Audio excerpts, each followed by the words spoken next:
The Supreme Court heard one of its biggest cases of this term over the president's tariffs. A majority of the bench expressed reservations about the use of a 1977 emergency law. Here to break down the nearly 3.5-hour hearing is the Hill's legal guru, Zach Schoenfeld. Zach, you were there the whole time, weren't you? Yeah, that's right. Yeah, Corey and Hillary, yesterday when I came into the show, we talked about what to watch for. And one of the things that I said is watch something called the major questions doctrine, whether the Supreme Court's conservative justices invoke this doctrine that requires the president, when he is implementing programs of vast economic and political significance, to have clear authorization from Congress. And, as I said on the show yesterday, if the conservative justices believe that that doctrine applies, it would be a good sense for the challengers. I want to read you a quote from Chief Justice John Roberts yesterday at this argument. He said, quote, "It seems that it may be directly applicable." So there you go. Not just Chief Justice John Roberts. We heard similar sentiments from some of the other conservative justices as well. A lot of them probing about this doctrine and seeming open to siding with the challengers. Well, to that point, Zach, we have this statement, or not a statement. This is what Justice Neil Gorsuch said during these oral arguments. He said Congress, as a practical matter, can't get this power back once it's handed over to the president. It's a one-way ratchet toward the gradual but continual accretion of power in the executive branch and away from the people's elected representatives. Does that sort of touch on that major questions doctrine as well?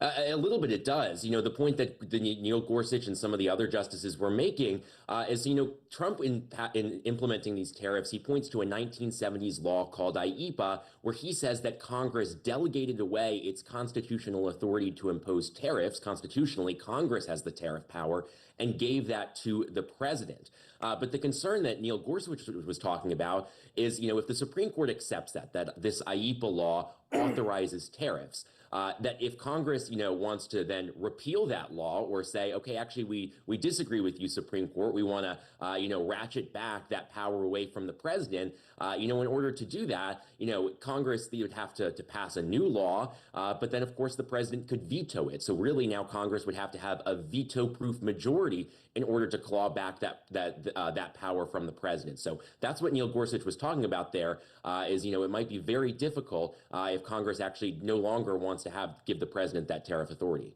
So, Zach, the Solicitor General was slammed by some of the court's liberal justices.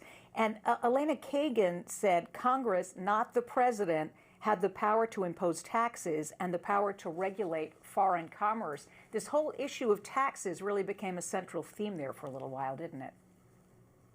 Yeah, that's right. There were a lot of questions, particularly from the liberal justices about, what is a tariff? Should we consider it a tax? There were several justices who seemed to consider it as such. Also, some questions about who actually is paying these tariffs. I think it was Chief Justice John Roberts at one point who asked that directly. Who are the people paying the tariffs here? And you saw several justices, even talking about, the reimbursement process of what would happen if the challengers here were to win. The next step to be expected would be that there would be a process for the tariff revenue that has been collected would actually go back out to those companies that have paid it. And so Justice Amy Coney Barrett, one of Donald Trump's appointees, was talking about, that reimbursement process too. And at one point was, called it a mess, as she put it. So yeah, a lot of conversations about that taxing power too. Let's listen to the Solicitor General D. John Sauer, who represents the Trump administration. We don't contend that what's being exercised here is the power to tax. It's the power to regulate foreign commerce. These are regulatory tariffs. They are not revenue-raising tariffs. Zach, it seemed like the oral argument sort of devolved into an argument over semantics and whether the word regulate actually appears sort of in the statute. What did you make of that issue, and how do you think D. John Sauer did overall facing these questions coming from both the conservative and the liberal justices? Well, the reason you see him keep using that word regulate there to describe what the president is doing is because the law that the president points to justify these tariffs, the authority that it gives him, it says the president can regulate imports in response to certain national emergencies. So one of the key questions in this case is, does that phrase regulate imports, does that cover tariffs? So that's why you see the Solicitor General there making the case that these are regulatory tariffs, trying to make the case that this fits neatly under this definition. definition. Dijon Sauer also points to the fact that President Nixon back in 1971 used similar language, that regulate imports language, to impose a temporary 10% tariff to address the balance of payments crisis. So that was the argument that Dijon Sauer was making. But as we've been talking about, he really did get some sharp questioning from both the liberal and conservative justices. So I, at least, would rather be the challengers than the Trump administration right now. So, Zach, very quickly before we go, because we have to go, I'm curious what your overall impression was sitting in that courtroom. It was really a who's who in that courtroom.